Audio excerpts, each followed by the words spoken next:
देखिए, इसमें कहा जा रहा है कि समय के साथ जैसे जैसे टाइम पीरियड को आगे बढ़ता चला गया, वैसे ही वैदिक समाज में, वैदिक सोसाइटी में पॉलिटिशियन ऑर्गेनाइजेशन का उदय शुरू होने लगा, यानी कि राजनीतिक संगठन का उदय स्टार्ट हो गया था। राजनीतिक संगठन का उदय स्टार्ट हो गया था और इनके स्टार्ट होने का सबसे बड़ा कारण था जनपद का उदय होना। जनपद का उदय होना। अब जनपद के उदय की अगर बात करते हैं तो इसका एक सीक्वेंस है।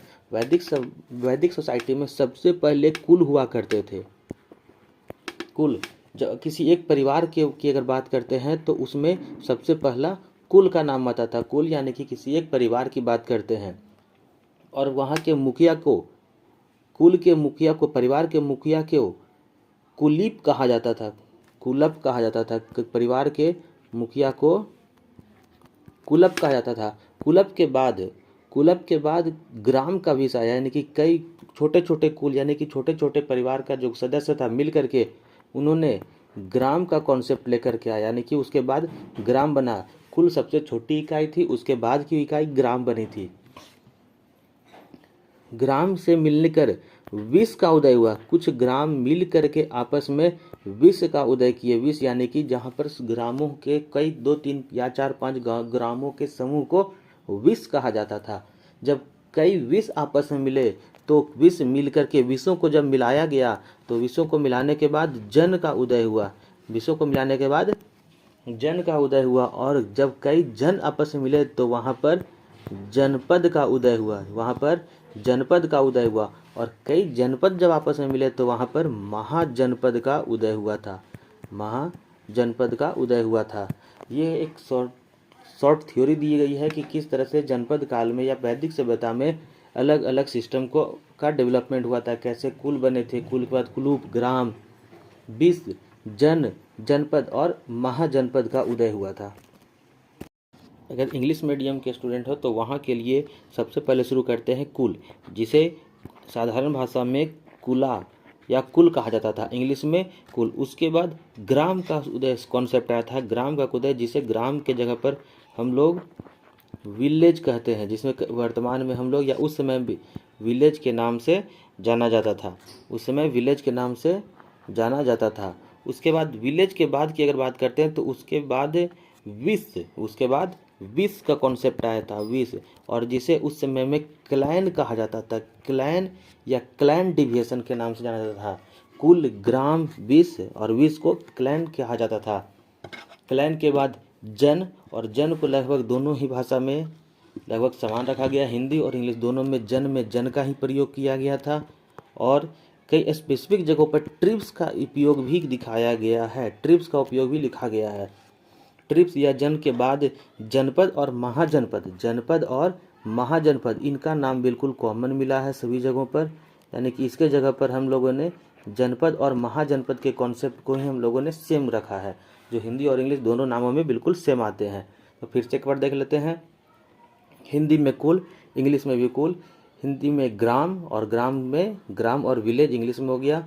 हिंदी में जहाँ विश कहा जाता था उसे विश या क्लैन कॉन्सेप्ट के नाम से जाना जाता था, विश या क्लैन। उसके बाद जन के लिए जन या ट्रिब्स का यूज़ किया जाता था और जनपद के लिए सेम जनपद और महाजनपद के लिए सेम महाजनपद शब्द का ही प्रयोग किया गया था। द टर्म जनपद लिटरली मीन्स, यानी कि जनपद का जो शब्द है उस जनपद का अर्थ होता है वह जगह जहाँ पर लोगों ने सबसे पहली बार कदम रखा था, या वह जगह जहाँ पर से सबसे पहले उनकी सभ्यता का स्टार्ट हुआ, सबसे छोटी कुल का स्टार्ट हुआ। सबसे छोटे कुल जहाँ से स्टार्ट हुए उस जगह को हम जनपद कहते हैं, या उस जनपद का अर्थ होता है वह जगह जहाँ पर सबसे छोटे कुल के रूप में लोगों का उदय स्टार्ट हुआ था। वह स्थान जहाँ जन ने पहली बार कदम रखा, जो रिश्तेदारी पर आधारित पहचान और क्षेत्रीय पहचान को संक्रमण को दिखाता है, या कह सकते हैं क्षेत्रीय पहचान, यानी कि जहाँ पर छोटे से कुल का उदय हुआ और धीरे धीरे कुल आपस में मिलकर ग्राम बनाए और ग्राम से धीरे धीरे वह जन बना और जन के बाद वो जनपद बना। तो इसका अर्थ सीधा यह हम कह सकते हैं कि जनपद का अर्थ यह होता है कि वह स्पेसिफिक जगह जहाँ पर मनुष्य ने पहली बार कदम रखा और उनकी सभ्यता का भरा पूरा सभ्यता उनकी फली और फूली। यह संक्रमण या यह कहते हैं यह जो समय था, यह अंदाज रखा गया है कि यह समय करीब 1000 BC से लेकर 600 BC यानी कि ईसा के जन्म के 1000 वर्ष पूर्व से लेकर 600 वर्ष पूर्व तक चला। इस समय मानव की सभ्यता का विकास हुआ, सिविलाइजेशन का विकास हुआ। उसके पहले ग्रामीण सभ्यता का माना गया था, जिस उन सभ्यताओं को रखा गया था जिनमें किस विशेष डेवलपमेंट नहीं देखा गया, उनकी कोई लिखित या कोई प्रमाणिक साक्ष्य हमने नहीं प्राप्त हुई थी। लेकिन इसके बाद जब कुल का कॉन्सेप्ट आया, जब जनपद का कॉन्सेप्ट आया, तो हमें प्रामाणिक साक्ष्य मिलने लगे और इनका उदय लगभग ईसा के जन्म के 1000 से लेकर ईसा के जन्म से 600 ईसा पूर्व तक इसका उदय माना गया है। इसका संबंध केवल आपस में रिश्तेदारी से ही जुड़ा हुआ नहीं था, या हम कह सकते हो कि लोग आपस में एक दूसरे से सिर्फ जुड़े हुए नहीं थे, एक दूसरे से नहीं जुड़े थे, बल्कि इनके साथ साथ एक किंगशिप पैतृक संबंध भी जुड़ा था। पैतृक संबंध का अर्थ यहाँ पर वो दिखाया गया है, the land of that gave they more concentrate, यानी कि ये उस भूमि को भी दर्शाते हैं जिस भूमि से ये लोग जुड़े हुए थे। इनका मानना था कि इनके जो बंधन है, इनके जो आपस के जो जुड़ाव होते हैं, वो उस पैतृक भूमि से जुड़ी हुई है। लोग जो थे वो उस पैतृक उस भूमि से जुड़े हुए थे और उस जगह पर रहने वाले लोग उस भूमि की पूजा करते थे, या कह सकते हो कि उसे एक स्पेसिफिक एरिया के लोग आपस में भूमि के आधार पर जुड़ गए थे। जैसे आज हम लोग आपस में बोलते हैं हम सभी भारतीय हैं, तो इसी आधार पर उस ज़माने में भी एक स्पेसिफिक भूमि, एक स्पेसिफिक लैंड के से आपस में लोग जुड़े हुए थे। उनके अंदर की एक भावना थी, उनके अंदर एक प्यार की भावना थी जो आपस में लोगों को जोड़ी हुई रखी थी। कुछ स्कॉलर्स की अगर बात करते हैं तो कुछ स्कॉलर्स ने इन्हें बिल्कुल अलग तरीके से दिखा। उनका मानना था, कुछ स्कॉलर्स का जो मानना था कि जो लोग आपस में जुड़े थे, इन जो संक्रमण हुआ था, इन लोगों का जो संक्रमण हुआ था वैदिक पीरियड में, जो लोगों का संक्रमण हुआ था जिससे लोग आपस में जुड़े थे, इनके लिए पहचान के लिए सुदृढ़ के रूप में देखा गया था। या कह सकते हो कि इनके जुड़ने से ही, वैदिक जनों के जुड़ने से ही इन्हें एक पहचान मिली थी, एक पार्टिकुलर एरिया को, पार्टिकुलर एक स्पेसिफिक लैंड को इनके लोगों के डेवलपमेंट से, इनके लोगों के जुड़ाव से एक पहचान मिली थी। और धीरे धीरे पहले ये अलग अलग कुलों में रहा करते थे, जिस बाद में आपस में सब एक दूसरे से जुड़ करके जन और जनपद का कॉन्सेप्ट लाए, और ये सभी लोग आपस में एक पैतृक भूमि से आपस में जुड़े हुए थे। कई जगहों पर यह भी देखा गया कि इनकी जो पहचान थी वो पार्टिकुलर उस लैंड के आसपास के हुई थी, यानी कि कह सकते हो कि वो किसी पार्टिकुलर जगह पर रहने वाले लोगों की पहचान वहाँ की भूमि के आधार पर की गई थी। जैसे हम लोग जानते हैं सप्त सैंधव वाले देश, जहाँ पर 7 नदियों का देश है, तो वहाँ पर रहने वाले लोगों को सप्त सैंधव कहा गया था। तो यह इस बात का प्रूफ करता है कि वहाँ लोगों की पहचान नहीं बल्कि वहाँ भूमि की पहचान की गई थी। भूमि के आधार पर लोगों को नई पहचान मिली थी।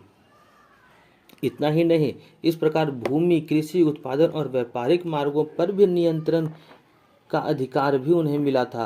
या कह सकते हो कि भूमि के पहचान मिलने के कारण जब उनके अंदर जब संक्रमण हुआ, उनके अंदर जब डेवलपमेंट स्टार्ट हुआ, जब वो लोग आपस में एक दूसरे से मिलना शुरू किए और जन या जनपद जैसे कॉन्सेप्ट आने लगे, तो उनके बीच में कृषि युक्त भूमि बढ़ने लगी। उन्होंने खेती में विस्तार किया, रहने की भूमि का विस्तार किया, व्यापारिक मार्गों का विस्तार किया और काफ़ी हद तक इसमें नियंत्रण भी करने की कोशिश की और इसमें काफ़ी तेजी भी आई। और यह करीब लगभग 600 से 300 वर्षों तक चला, यानी कि 600 ईसा के जन्म के 600 वर्ष पूर्व से लेकर ईसा के जन्म के 300 वर्षों तक यह सभी चलते रहा। जब न्यू पॉलिटिकल फॉर्मेशन स्टार्ट हुआ, नए तरीके से प्रशासनिक प्रणाली का उदय हुआ, और ये नई प्रशासनिक प्रणाली बाद में छोटे स्तर से बढ़ करके जनपद और महाजनपद के सेक्शन में आ गई। पहले कुल ग्राम 20, उसके बाद जन, और अब जब इनका विकास काफ़ी तेज़ी से होने लगा, इनका अधिकार काफ़ी बड़े एरिया पर होने लगा, तो ये लोग महाजनपद की श्रेणी में आ गए, जहाँ कई जनपद आपस में मिलकर, कई छोटे छोटे जनपद आपस में मिलकर एक महाजनपद का निर्माण किया। और अगर आप लोगों ने हिस्ट्री को पहले कक्षाओं में पढ़ा होगा तो वहाँ पर 16 महाजनपदों का जिक्र जरूर किया गया होगा कि भारत को 16 महाजनपदों में बांटा गया था, पूरे भारत को 16 महाजनपदों में बांटा गया था। अगर ऐतिहासिक स्रोतों की बात करते हैं, हिस्टोरिकल सोर्स की अगर बात करते हैं, पुराने साक्ष्यों की अगर बात करते हैं तो हमने 16 महाजनपदों के बारे में पढ़ा था, और उसमें से इन महाजनपदों में से सबसे पावरफुल या सबसे शक्तिशाली महाजनपद मगध महाजनपद को माना गया था, जो करीब गंगा नदी के सेक्टर में पाई गई थी। गंगा नदी के आसपास महाजनपद का उदय हुआ था, उस महाजनपद को मगध महाजनपद कहा गया था। और अप्रॉक्सीमेटली ये आज के बिहार के आसपास के सेक्टर को कहा गया था। उसमें बिहार के साथ अगल बगल के स्टेट भी मिले हुए थे, तो इन सभी एरिया को मिला करके बिहार के सेक्टर को मगध महाजनपद के अंडर में रखा गया था। जिस तरह से इन महाजनपदों का उदय हो रहा था, उसी तेज़ी से फिर बाद में इनके जो ऐसे जैसे एक्सपेंशन होते चले गए, जैसे जैसे इनका बहुत तेज़ी से विकास होता गया, इनकी स्थिति काफ़ी ज़्यादा सुदृढ़ हो गई, या कह सकते हैं काफ़ी ज़्यादा ताकतवर हो गई। वैसे वैसे इन महाजनपदों में राजा वाला कॉन्सेप्ट आने लगा, और हमारे भारत में लगभग कुछ ऐसे इम्पेरियर, कुछ ऐसे साम्राज्य का उदय हुआ जिन्होंने पूरे भारत पर विजय हासिल की, पूरे भारत को एक साथ जोड़ कर रखा। जिसमें से सबसे पहला नाम आता है मयूर इम्पेरियर का। मयूर इम्पेरियर, जिसके समय में कहा जाता है कि भारत एक अखंड भारत के रूप में हुआ करता था, जिस समय पाकिस्तान, अफगानिस्तान, बर्मा, म्यांमार जैसे कई देश एक भारत के साथ जुड़े हुए थे, और वो सभी शासन मयूर इम्पेरियर के शासनकाल में चलता था। उस समय मयूर इम्पेरियर का शासनकाल हुआ करता था। चंद्रगुप्त मौर्य और राजा अशोक जैसे राज्य के शासनकाल में पूरा भारत एक खंड भारत के नाम से जाना जाता था। और इस साम्राज्य की शुरुआत मगध इम्पेरियर से शुरू हुई थी। प्राचीन भारत में मगध इम्पेरियर से, मगध साम्राज्य से, मगध महाजनपद से शुरू हुई थी, जो प्रारंभिक भारत में सबसे बड़े और सबसे ताकत और सबसे शक्तिशाली इम्पेरियर, सबसे शक्तिशाली साम्राज्य में से एक बना। इसके पहले भी कुछ साम्राज्य आए थे, जैसे हर्यक इम्पेरियर, हर्यक वंश का शासन चला था, लेकिन वो उतने पावरफुल नहीं थे जितने मयूर इम्पेरियर के समय भारत शक्तिशाली और ताकतवर हुआ करता था। इसमें और एक प्रमुख परिवर्तन ये भी देखा गया है, परिवर्तन कहें या उसे विकास कर सकते हैं, डेवलपमेंट कर सकते हैं, कि बाद में वैदिक कल्चर की जो कॉन्सेप्ट आया, जो वैदिक कल्चर का जो उदय हुआ था, वो करीब गंगा नदी के प्लेन के आसपास हुआ था।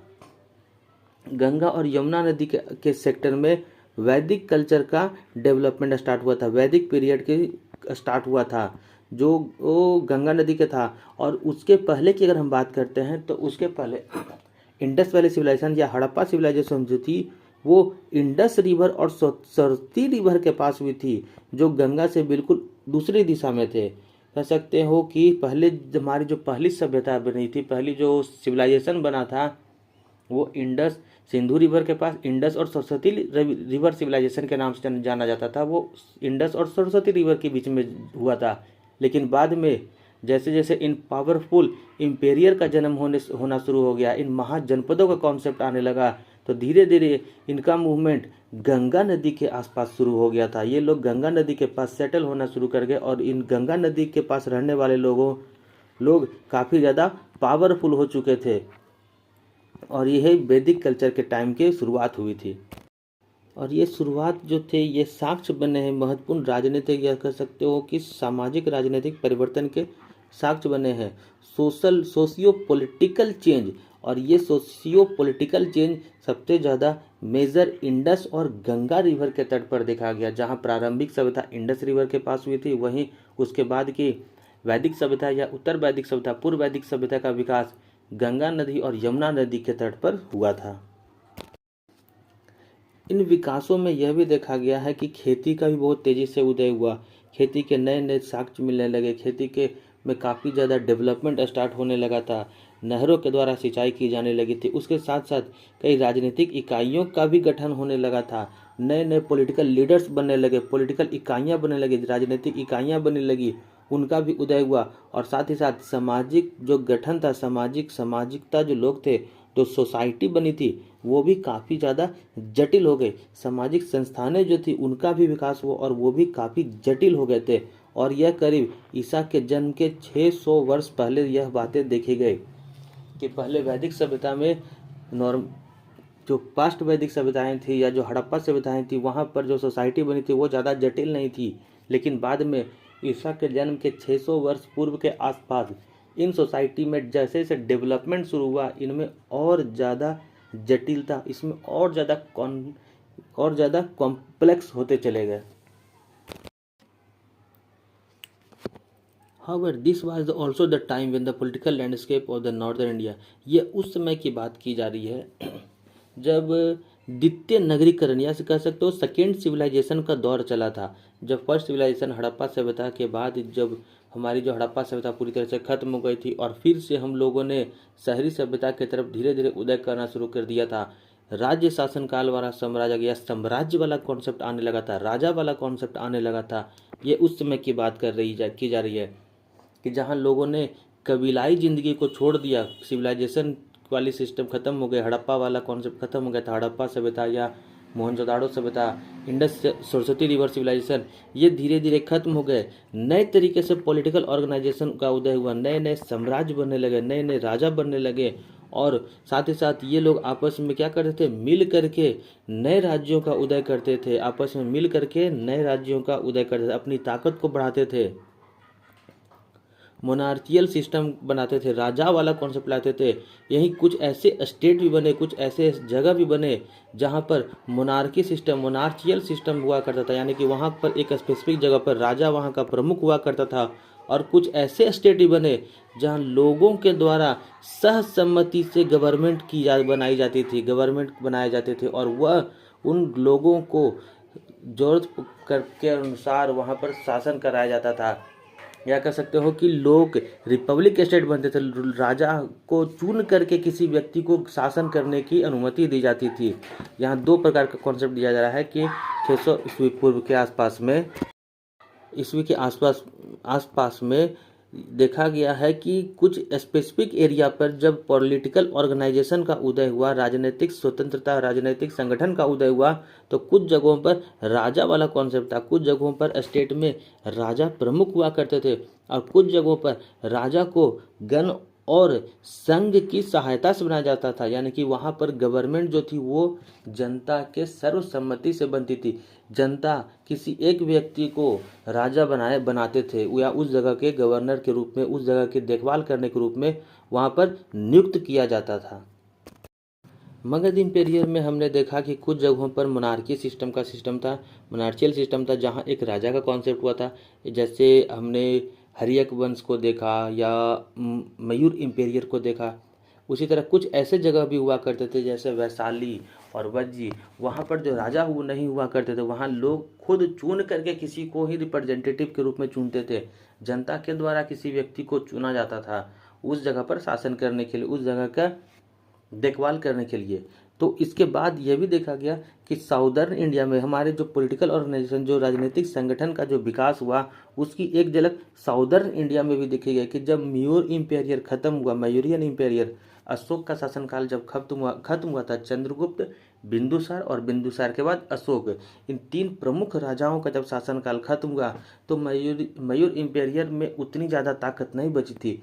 बहुत छोटे छोटे जगहों पर भी नए नए राजाओं का उदय स्टार्ट हो गया था।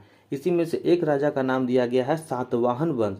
सातवाहन वंश जो करीब जिनका शासनकाल लगभग 500 सालों तक चला, दक्षिण भारत में 500 सालों तक चला, और जो दूसरी शताब्दी के खत्म होने के समय और तीसरी शताब्दी के उदय के समय इनका शासनकाल काफ़ी लंबे समय तक चला था।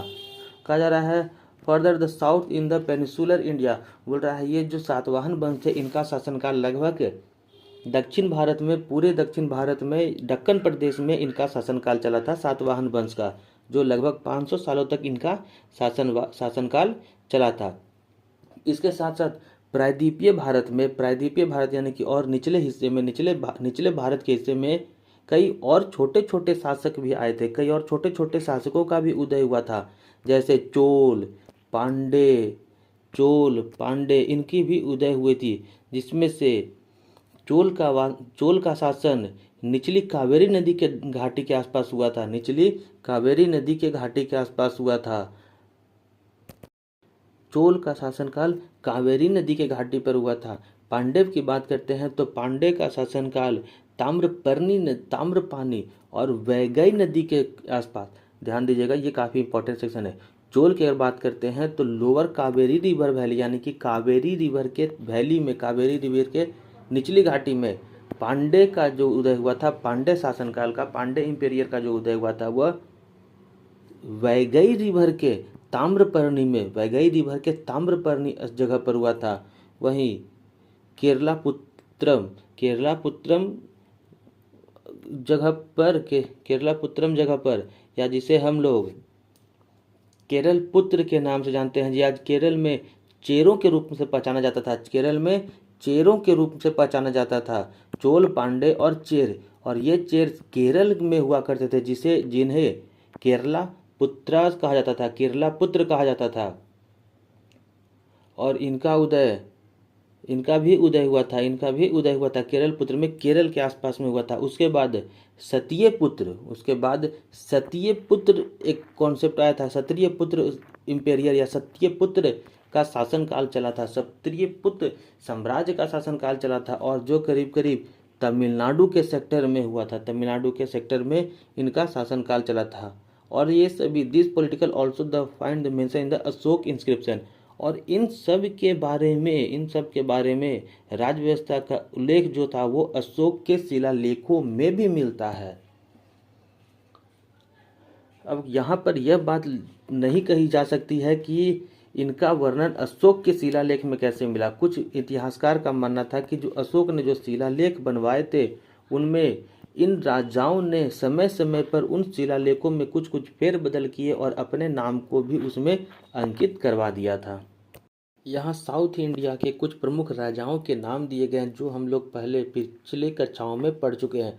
उसकी कुछ स्पेशल बातें यहाँ दी गई है, जिसमें यहाँ 3 प्रमुख राजा जिनका उदय साउथ इंडिया में हुआ था, साउदर्न इंडिया में था, और ये 3 प्रमुख राजा या 3 प्रमुख वंश जिन्होंने साउथ इंडिया में, दक्षिण भारत में काफ़ी ज़्यादा प्रभाव डाला। सबसे पहले थे चोल, उसके बाद चेर और तीसरे नंबर थे पांडे। इन तीनों राजाओं का, इन तीनों वंश साम्राज्यों का काफ़ी ज़्यादा प्रभाव साउथ इंडिया में, साउदर्न इंडिया में या दक्षिण भारत में इनका प्रभाव पड़ा। इन्होंने अपने रॉयल एम्ब्लेम्स भी बनवाए थे, इन्होंने अपने प्रतीक, राजसी प्रतीक का भी निर्माण करवाया था। इन तीनों राजाओं के द्वारा, इन तीनों साम्राज्यों के द्वारा कुछ राजसी प्रतीक का भी निर्माण कराया गया था। और ये तीनों साम्राज्य, ये तीनों जो किंगडम थे, साम्राज्य थे, वो मंदिर निर्माण या स्थापन कला में काफ़ी ज़्यादा निपुण हुए थे। साउदर्न इंडिया में, दक्षिण भारत में कई मंदिरों का निर्माण इसी के शासनकाल में हुआ था। इनके प्रमुख राजसी चिन्ह जैसे टाइगर जो चोल साम्राज्य के थे, बाघ का प्रतीक चिन्ह इन चोल साम्राज्य के द्वारा बनाया गया था। धनुष का प्रतीक चिन्ह चेरों के द्वारा बनाया गया था, चेर साम्राज्य के द्वारा बनाया गया था। और मछली का प्रतीक चिन्ह पांडे के द्वारा बनाया गया था, मछली का प्रतीक चिन्ह पांडे के द्वारा बनाया गया था। फिर से एक बार देख लेते हैं, बाघ, टाइगर का प्रतीक चिन्ह चोल के द्वारा, धनुष बाण का प्रतीक चिन्ह चेरों के द्वारा, और मछली का प्रतीक चिन्ह पांडे के द्वारा बनाया गया था। देखिए, दक्षिण भारत के राजाओं की अगर बात करते हैं तो इनके कोई स्पेसिफिक, कोई लिखित प्रूफ नहीं मिल पाए हैं, इनके कोई लिखित साक्ष्य नहीं मिल पाए हैं, क्योंकि हमारे जो हिस्टोरियन थे उन्होंने अलग अलग कॉन्सेप्ट दिया था। इनके कॉन्सेप्ट के अनुसार लगातार दक्षिण में होने वाले बाढ़ या मौसमी परिवर्तन होने के कारण इन राजाओं के कई प्रूफ खत्म हो गए या किसी तरह से नष्ट हो गए थे। फिर भी जो थोड़े बहुत प्रूफ हमें मिले हैं उसका प्रमाण हमें संगम लिटरेचर में मिला है। संगम लिटरेचर में, जो दक्षिण भारत के प्रमुख लिटरेचर हुआ करता था, संगम लिटरेचर, जिसमें कई राजाओं महाराजाओं और उनके शासनकाल का वर्णन संगम लिटरेचर में किया गया है। उनके वर्णन को हम लोग संगम लिटरेचर में स्टोर कर रखते हैं, और इसी में चेर, चोल और पांडे का भी वर्णन किया गया है। और इस संगम लिटरेचर में तमिल की तरफ या दक्षिण भारत की तरफ कई राजाओं के शासनकाल का वर्णन भी किया गया है। जो थोड़े बहुत राजाओं के शासनकाल का वर्णन हमें जो मिला है वो हमें संगम लिटरेचर में ही मिला है। संगम लिटरेचर का अगर पीरियड की बात करते हैं तो इस तमिल संगम लिटरेचर का जो पीरियड था वो 300 ईस्वी पूर्व से लेकर के ईसा के 300 वर्षों के बाद तक का समय को बताता है। अंदाज दिया गया है कि संगम लिटरेचर का शासनकाल या संगम लिटरेचर जो लिखा गया था वह ईसा के जन्म के 300 वर्ष पूर्व से लेके ईसा के जन्म के 300 वर्ष बाद तक लिखा गया है। इन समय के बीच में जो भी लिटरेचर लिखे गए उन्हें संगम लिटरेचर के नाम से रखा गया। इन तीन राजाओं को थ्री क्राउन्ड या तीन मुकुटधारी राजा कहा जाते थे। तीन मुकुटधारी राजा कहे जाते थे जिनका साउथ इंडिया में, दक्षिण भारत में काफ़ी ज़्यादा प्रभाव पड़ा। कई जगहों पर ये लोग आपस में लड़ते भी रहते थे, आपस में एक दूसरे के एरिया को कैप्चर करने के लिए आपस में लड़ते भी थे। कभी जीते थे तो कभी हार करके भी चले जाते थे। इन तीन राजाओं को तीन मुकुटधारी या थ्री क्राउन्ड के नाम से भी जाना जाता है। इसके साथ साथ इन्हें तमिल का vendor, the vendor of Tamilakam के नाम से भी जाना जाता है। यहाँ एक और इम्पोर्टेंट कॉन्सेप्ट दिया हुआ है अधिराज का। चेर राजा ने अपने आसपास के सभी क्राउन्ड किंग यानी कि जो अपने आसपास के अगल बगल के जो प्रमुख राजा हुए थे उन्हें हराने के बाद खुद को अधिराज की उपाधि धारण कराई थी, खुद को वो अधिराज कहलाने लगे थे। और साथ ही साथ यहाँ इस समय में वैदिक यंजन जो पोयम लिखी गई हैं, जो दक्षिण भारत में जो पोयम लिखे गए उसमें वैदिक यंजन या यज्ञों का महाकाव्यों का भी यज्ञों का भी प्रावधान दिया गया है। या कह सकते हो कि इसमें यज्ञों और इन महाकाव्यों में जो पोयम लिखी गई हैं, परंपराएं जो लिखी गई हैं, जो उनमें वैदिक यजन की बातें भी लिखी गई हैं। वैदिक यजन की बातें भी लिखी गई जहाँ यज्ञों के बारे में भी बातें लिखी गई हैं। हालांकि शुरुआती फेज की अगर बात करते हैं तो स्टार्टिंग फेज में वैदिक सभ्यता में भी इन यज्ञ के बारे में वर्णन किया गया था, लेकिन बाद में दक्षिण भारत में चेर, चोल और पांडे शासनकाल में भी यज्ञों का वर्णन किया गया है।